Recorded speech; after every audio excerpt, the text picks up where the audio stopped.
Oi, gente! Hoje eu quero falar um pouquinho para você sobre Israel, mas eu quero falar dentro da heresia da substituição.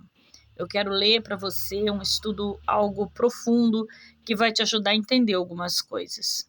Desde o tempo apostólico, os crentes lutam com heresias introduzidas pelo inimigo para desvirtuarem o fato e as doutrinas bíblicas e afastá-la da sua fé. O crente deve estar sempre atento e conhecer bem e usar a espada do Espírito, que é a palavra de Deus, neste combate da heresia dentro das igrejas e das denominações. Algumas heresias são fáceis de combater porque elas nem precisam ser muito estudadas, elas estão gritantes, saltantes aos nossos olhos.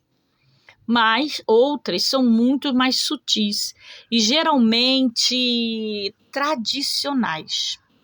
Algumas surgiram mais cedo da história, por isso não são mais combatidas com o vigor necessário. Contudo, não deixam de ser nociva e às vezes trazem efeitos desastrosos e inesperados. Vamos aqui tratar de uma das mais espalhadas através da chamada cristandade, sendo também uma das mais antigas heresias e das mais tradicionais. É a heresia chamada teologia do cumprimento ou teologia da substituição. Preste atenção. Basicamente, ela proclama que a igreja substitui Israel e todas as muitas promessas feitas para Israel na Bíblia são cumpridas agora só na igreja, dentro da igreja cristã, não em Israel. Por conseguinte, as profecias nas escrituras relativas às bênçãos e à restauração de Israel à terra prometida têm que ser espiritualizadas ou alegorizadas nas promessas de bênçãos de Deus para a igreja. Além de claramente contradizer os ensinos claros das Escrituras, como pode essa heresia explicar a existência contínua do povo israelita ao longo dos séculos e especialmente o seu renascimento no moderno Estado de Israel?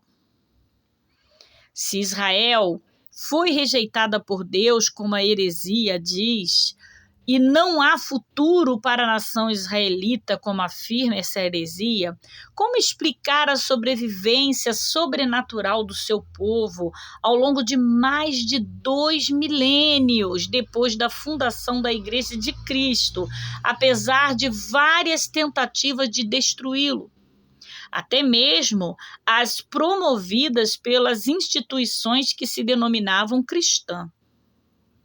Como explicar o ressurgimento de Israel como uma nação no século XX, após sua ausência por 1.900 anos? A origem dessa heresia vem de Roma.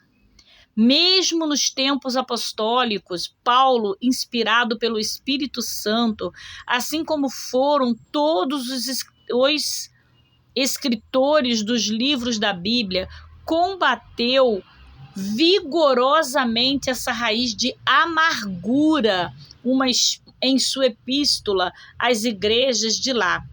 Romanos 11, de 25 a 32. No entanto, não foi eliminada e a encontramos em escritos de teólogos primordiais.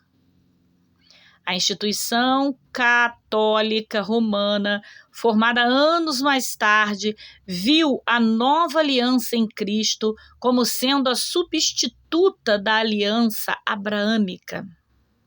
Ela até mesmo implica que as suas estruturas eclesiásticas são cumpridas e as suas substituições mosaicas em Jerusalém é uma alegoria a si própria. Recentemente, em 1965, o Concílio Vaticano II afirmou à Igreja de Roma é um novo povo de Deus, e o catolicismo moderno firma ser ele autoritativo para doutrina sobre o Novo Testamento. As instituições denominacionais protestam.